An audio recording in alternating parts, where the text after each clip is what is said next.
सलाम, नमस्ते, सत श्री अकाल। मैं हूं रज़ा और आप देख रहे हैं रज़ाग्राफी की अंतर्राष्ट्रीय प्राइम टाइम रिपोर्ट यानी इंटरनेशनल रिपोर्ट। एक ऐसा वीडियो जिस एक ही वीडियो के अंदर पूरी दुनिया की तमाम बड़ी बड़ी खबरें मैं आपको देता हूं। तालिबान को, जी हाँ, तालिबान को परमाणु की तलब है और ये बड़ी ख़तरनाक खबर है।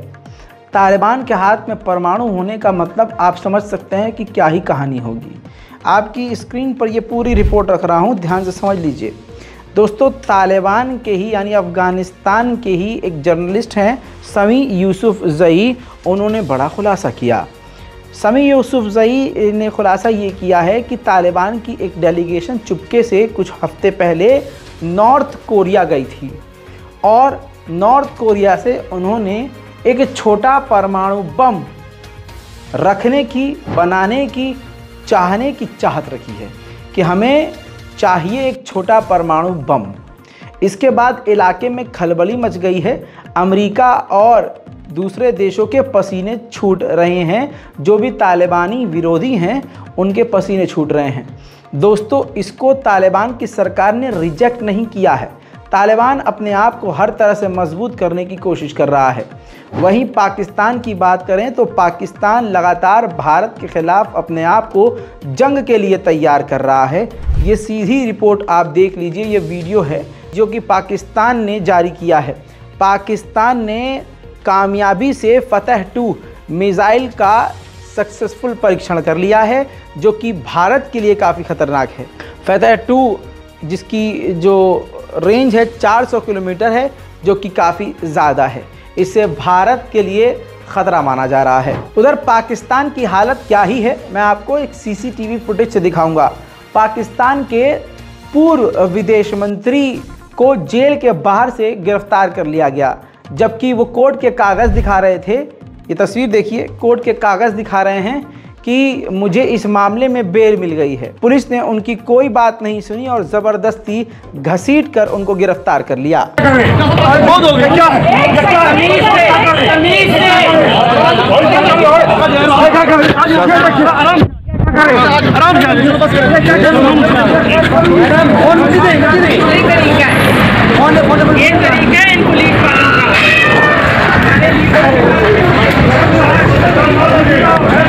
पाकिस्तान के अंदर एक बलोचिस्तान इलाका है। बलोच एक अलग कम्युनिटी है जिन पर इल्ज़ाम है कि ये बलोच लड़ाके जो हैं चीन के ऊपर, चीन के इंजीनियर्स पे, चीन के प्रोजेक्ट पर पाकिस्तान में हमला करते हैं और पाकिस्तान की गवर्नमेंट को भी निशाने पर लेते हुए पाकिस्तान की पुलिस, आर्मी पर भी ये हमला करते हैं और आम लोगों को भी ये निशाने पर लेते हैं।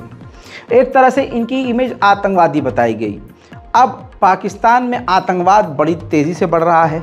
ऐसे में पाकिस्तान के दोस्त चाइना ने, एक चीन के सरकारी अखबार ने अपने ही सरकार से सवाल किया और इस सवाल में भारत को लपेट लिया। पूछा अपनी ही सरकार से कि पाकिस्तान के बलोच के इलाके में जो आतंकवादी पनप रहे हैं, कई अखबार से ये साबित हो रहा है और कई अखबारों ने ये दावा किया है कि उन आतंकवादियों को भारतीय एजेंसियां और भारत सपोर्ट करता है और भारत पाकिस्तान में जो आतंकवादी संगठन हैं उनको सपोर्ट करता है। तो क्या इस पर चीन कुछ कह सकता है? चाइना के अखबार ने चाइना से ही सवाल करके एक प्रोपेगेंडा चलाया, जिस पर चाइना ने आधिकारिक तौर पर कहा कि ये दोगला रवैया है। जो आतंकवाद के ख़िलाफ़ लड़ने की बात करते हैं वो आतंकवाद का अगर साथ दे रहे हैं तो आने वाले समय में ये उन पर ही भारी पड़ेगा। बहरहाल ये एक अलग ही साजिश है, जिससे मतलब पाकिस्तान में अगर कोई आतंकवादी संगठन है तो उसका इल्ज़ाम और उसके चालक का इल्ज़ाम लग गया है भारत पर। इसी तरह से भारत में होता है, भारत में कुछ हो तो इल्ज़ाम पाकिस्तान पर, पाकिस्तान में कुछ हो तो इल्ज़ाम भारत पर। ये अभी से नहीं, ये बहुत पहले से होता आ रहा है और आगे भी ऐसा होता ही रहेगा। उधर चाइना की गवर्नमेंट ने तमाम चाइनीज़ लोगों से और ख़ासकर अपने सैन्य अधिकारियों से और पुलिस से, तमाम चीनियों से रिक्वेस्ट की है कि किसी भी तरह से हमारे हथियारों की, हमारे एडवांस हथियारों की, हमारे किसी भी हथियार की तस्वीर और वीडियो सोशल मीडिया पर पोस्ट ना करें। उधर साउथ कोरिया ने नॉर्थ कोरिया के 8 लोगों पर बैन लगा दिया है। ये कहते हुए कि ये साइबर सिक्योरिटी के लिए खतरा है और हमारे लिए भी एक बड़ा खतरा है। साउथ कोरिया को डर है कि नॉर्थ कोरिया उस पर हमला ना कर दे, ऐसे में जोरदार ड्रिल वो कर रहा है। यानी साउथ कोरिया की मिलिट्री साउथ कोरिया की पुलिस और दूसरी एजेंसियों के साथ ड्रिल कर रही है कि अगर नॉर्थ कोरिया हमला कर दे तो किस तरह से आम लोगों को बचाया जाएगा। पूरी दुनिया का सुपर पावर मुल्क बनता है अमेरिका, लेकिन हकीकत यह है कि फिल्मों में दिखाया जो जाता है अमेरिका वैसा नहीं है। दूसरे देशों के बीच आग लगवाकर जंग करवा देता है और हथियार बेचता है, लेकिन पीछे से अल्लाह इन पर अजाब कुछ इस तरह से नाजिल करता है कि एक रिपोर्ट आपको बता रहा हूं कि सिर्फ 2023 में ही गोलीबारी में, फ्रेंडली गोलीबारी में, घर में किसी ने गोली चला दी, अस्पताल में गोली चला दी, स्कूल में गोली चला दी, किसी ने हमला कर दिया, टोटल 42,000 अमेरिकी लोग मारे गए हैं अमेरिका के अंदर सिर्फ 2023 में गोलीबारी के मामलों में। उधर तुर्की ने ऐलान किया है कि अमेरिका हमको F-16 विमान ज़रूर देगा। याद दिलाना चाहूँगा कि कल ही तुर्की की गवर्नमेंट ने स्वीडन को नाटो की मेंबरशिप के लिए अप्रूवल दिया है, जिसके बदले अमेरिका F-16 विमान तुर्की को दे सकता है। रिपोर्ट आई थी ईरान के लिए कि ईरान अब 1 महीने में 9 किलो यूरेनियम संवर्धन करके परमाणु की तरफ तेज़ी से बढ़ रहा है। सारी दुनिया ने ईरान का विरोध करना शुरू किया तो ईरान ने आधिकारिक तौर पर सामने आकर इनकार कर दिया कि ये सरासर झूठ है, IAEA जो बोल रहा है वो झूठ है, हम यूरेनियम का संवर्धन नहीं कर रहे हैं। उधर ईरान और रशिया ने डील कर ली है। इस डील के मुताबिक दोनों देश अब डॉलर का बाइकआउट करेंगे और अपनी लोकल करेंसी में ही डील करेंगे। मेरे दोस्तों, आपको बता दूं कि रशिया अपना सबसे खतरनाक तोप नॉर्वे, यूक्रेन और फिनलैंड के खिलाफ तैनात करने जा रहा है। जी हां, अब जाकर रशिया 2 साल की इस जंग में, अब इस पूरे खतरनाक जंग के बाद जो अभी जंग चल रही है, इस मौके पर आकर सबसे खतरनाक तोप अब तैनात करने जा रहा है फिनलैंड, यूक्रेन और नॉर्वे के खिलाफ। वहीं रशिया ने यूक्रेन के खैरसन के इलाके पे हमला करके पूरे ही इलाके को तबाह कर दिया।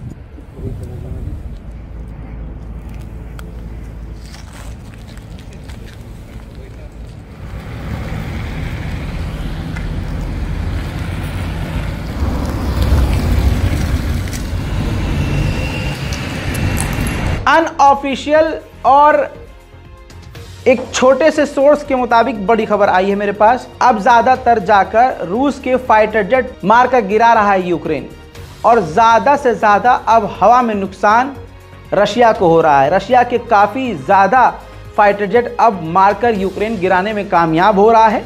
रिपोर्ट ये आ रही है कि अमेरिका के F-16 विमान यूक्रेन के पास पहुंच चुके हैं, जिसका वो इस्तेमाल करना शुरू कर चुका है। उधर रशिया में मौजूद हैं हमारे भारत के विदेश मंत्री माननीय जयशंकर। तस्वीर आपके सामने है। माननीय जयशंकर ने व्लादिमीर पुतिन से मुलाकात की है। व्लादिमीर पुतिन ने काफ़ी लंबा समय निकाला है भारत के विदेश मंत्री से बात करने के लिए। मज़ेदार बात यह है कि व्लादिमीर पुतिन ने प्रधानमंत्री माननीय नरेंद्र मोदी जी को रशिया इनवाइट भी कर दिया है। उधर मेरे दोस्तों, रशिया ने कंफर्म किया है कि हम अपना ज़्यादातर जो तेल है वो चाइना और भारत को दे रहे हैं। रशिया ने जापान को वार्निंग दी है, क्योंकि जापान ने कहा है कि हम यूक्रेन को पैट्रियट एयर डिफेंस सिस्टम देंगे। यूक्रेन के ओडेसा के पोर्ट पर रूस जबरदस्त हमले कर रहा है, जिसे यूक्रेन रोकने की कोशिश कर रहा है। यह है वो मंजर।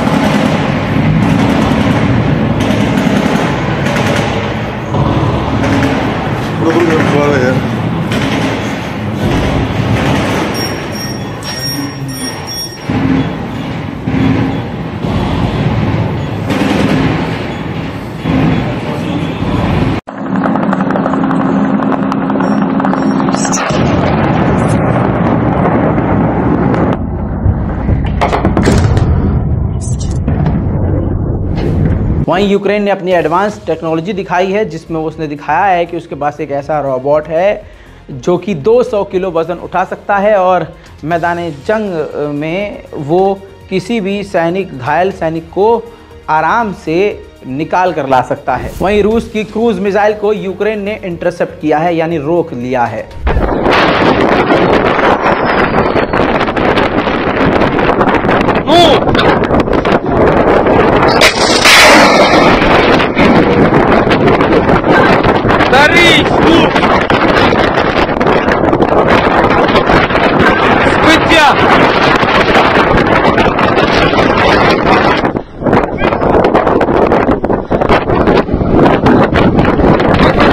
अंतर्राष्ट्रीय रिपोर्ट में आज के और अभी के लिए फिलहाल इतना ही। चैनल को सब्सक्राइब करना मत भूलिएगा ताकि आपको तमाम दुनिया की बड़ी खबर आसान और सिंपल भाषा में मिलती रहे।